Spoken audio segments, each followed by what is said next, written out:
Something happened in the skies above the Middle East that the Pentagon does not want you to calculate.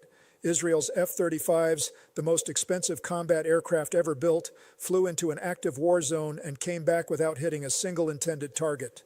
Not because they were shot down, not because enemy fighters intercepted them, because Iran reached into their navigation computers from hundreds of kilometers away and fed them lies. And every bomb those aircraft dropped followed those lies with perfect precision, straight into empty ground. This is not analysis from a think tank. This is what the mission debrief data shows. And right now, the governments in Tel Aviv and Washington are working hard to make sure that story never reaches you in full. If you want the analysis that mainstream coverage will not give you, hit subscribe and turn on notifications. This channel stays independent for one reason only: you. The F-35 is not just an aircraft. It is the physical embodiment of 30 years of American military investment. The United States spent over $400 billion developing it. Israel paid over $3 billion for its fleet alone. Every ally that bought this aircraft, Japan, South Korea, Poland, the UAE, bought it on one promise. That promise was dominance, the ability to fly anywhere, strike anything, and return home before the enemy even understood what happened. That promise just broke over Iranian airspace. To understand how Iran broke it, you need to understand one thing about the F-35 that Lockheed Martin's marketing never put in the brochure. Beneath all the stealth coding, all the sensor fusion, all the fifth-generation avionics, this aircraft navigates targets and delivers weapons using GPS. The global positioning system is not a feature on the F-35. It is the spine of everything the aircraft does. Navigation routes run on GPS. Weapons guidance runs on GPS. Formation coordination runs on GPS. Strike corridors are calculated on GPS. Pull GPS out, and you do not have a degraded F-35.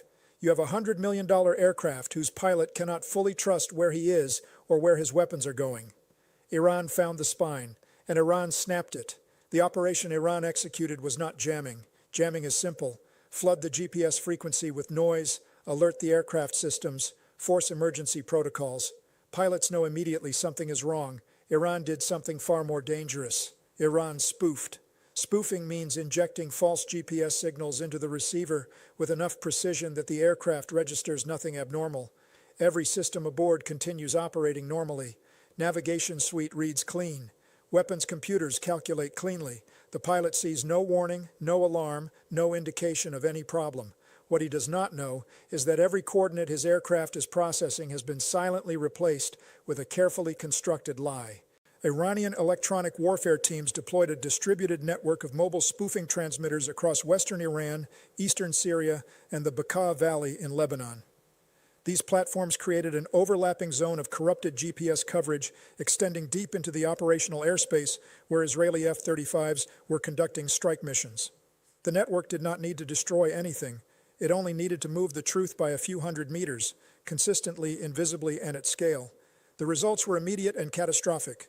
Precision-guided munitions released by F-35s during the initial strike wave tracked their false coordinates with perfect fidelity and struck empty terrain. Mission commanders watching weapon impact data in real time understood within minutes that they were facing a GPS compromise of a scale and sophistication that Israeli air doctrine had never planned for. By the time abort orders reached the active strike packages, multiple sorties had already released ordnance.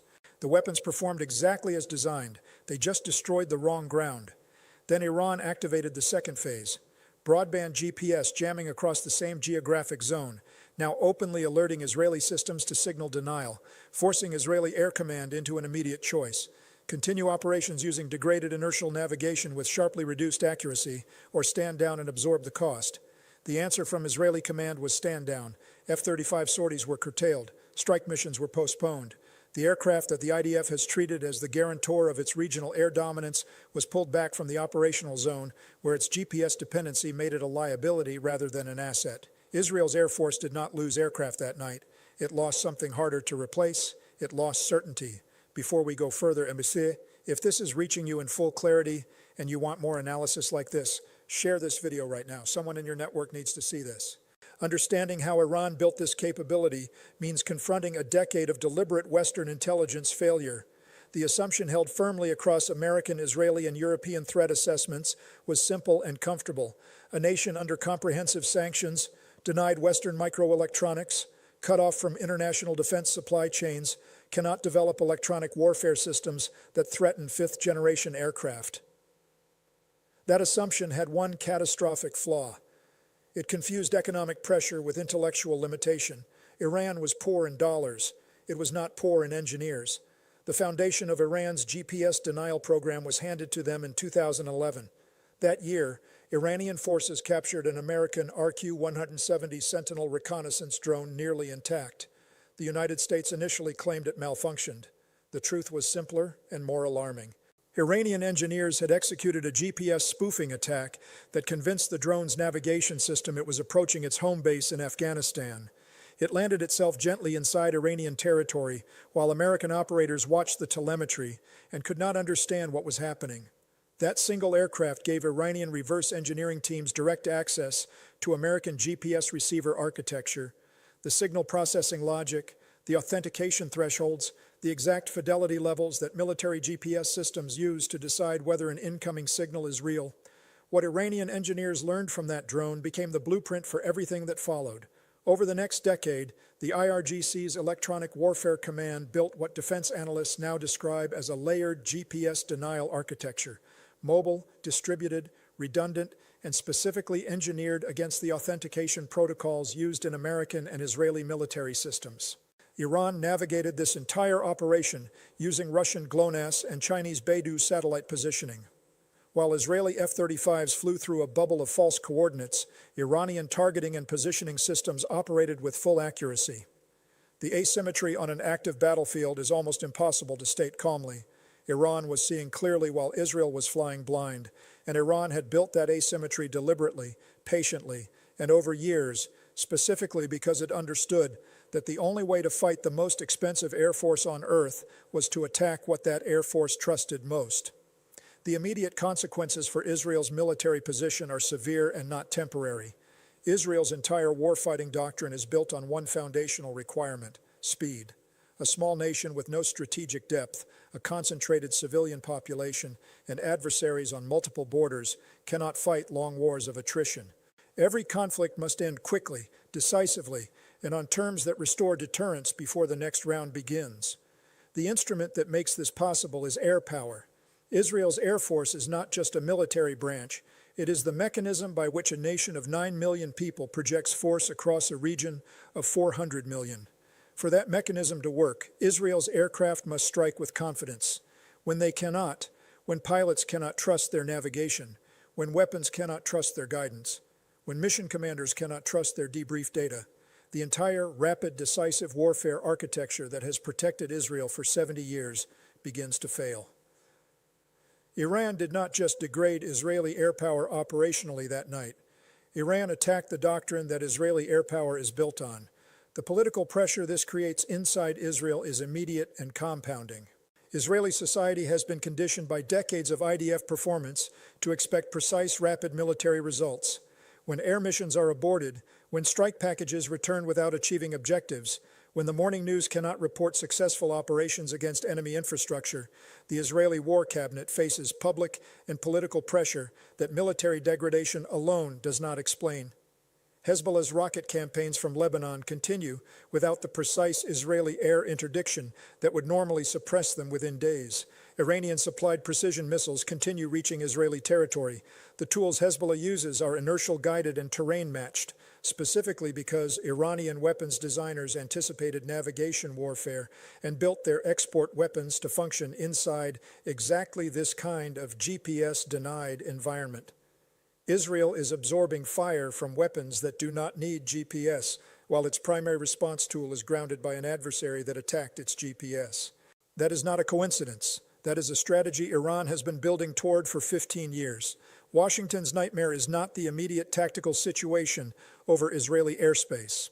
Washington's nightmare is the question that every serious defense ministry on earth is now asking inside closed rooms. If Iran can do this, what can Russia do? What can China do? The American way of war since 1991 has been built on one foundational concept: precision. GPS-guided munitions replaced mass bombing. Networked systems replaced independent platforms. The F-35, the B-2, the entire family of precision-guided weapons in the American arsenal all carry one baseline assumption embedded in their design. They assume GPS works.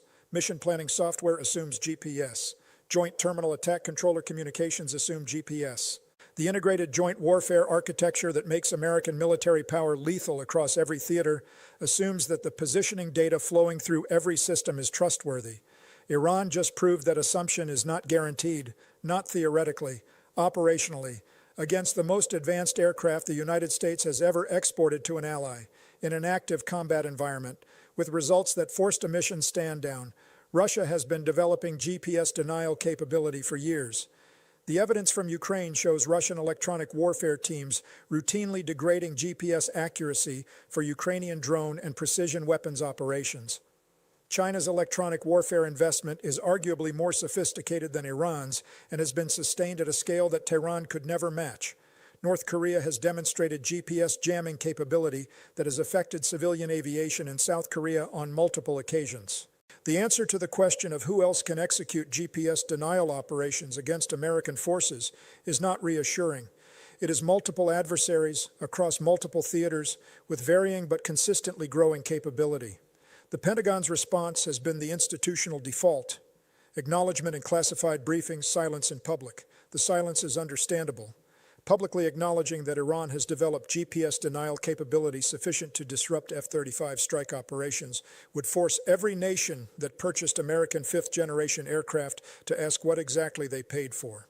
Taiwan, Japan, South Korea, Poland, nations whose defense planning depends on F-35 performance in a GPS-contested environment, would begin asking questions that American defense contractors are not prepared to answer. The international market for American military technology would face consequences that extend well beyond this conflict. The Gulf states are already recalculating.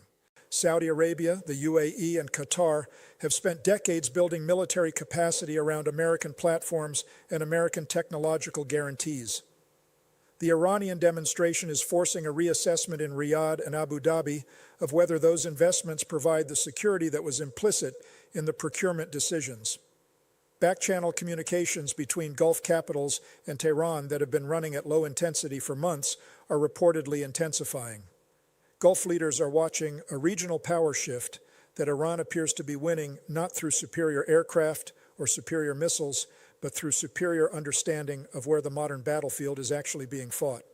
The electromagnetic spectrum is that battlefield now, not the sky, not the sea, the spectrum.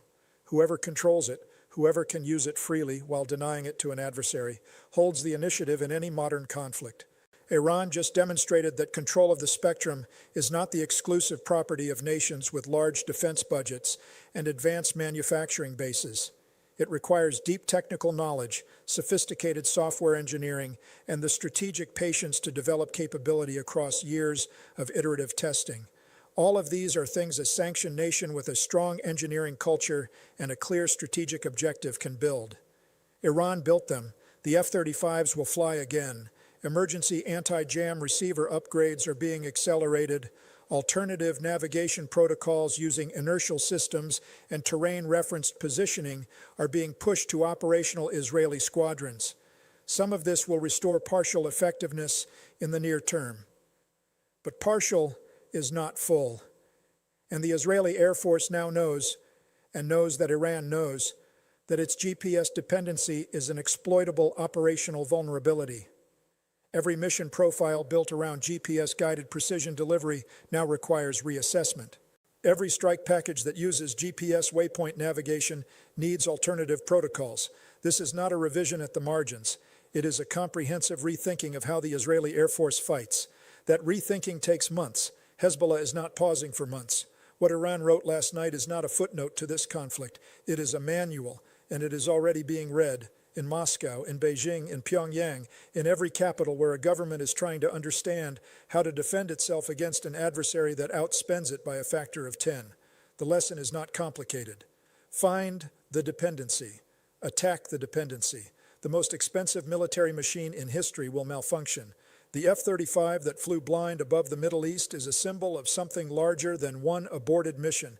It is a signal that the 30-year assumption of unchallenged Western technological dominance in the aerial domain is no longer something adversaries accept as fixed. They are challenging it. They are challenging it in the electromagnetic spectrum where the cost of entry is a fraction of the cost of the platforms being targeted. And one of them just proved in live operational conditions that the challenge works. The age of GPS-dependent air superiority did not end with a dogfight. It ended in silence, in the gap between where an F-35 thought it was and where it actually was. Iran put that gap there, and closing it will take far longer than any government involved is prepared to admit publicly. If this analysis gave you something that the official narrative is working to keep out of your feed, share it right now. Hit like. Subscribe if you haven't. The analysis that needs to happen about what Iran demonstrated is not happening on mainstream platforms. It is happening here. What is your read? Has Iran permanently shifted the balance?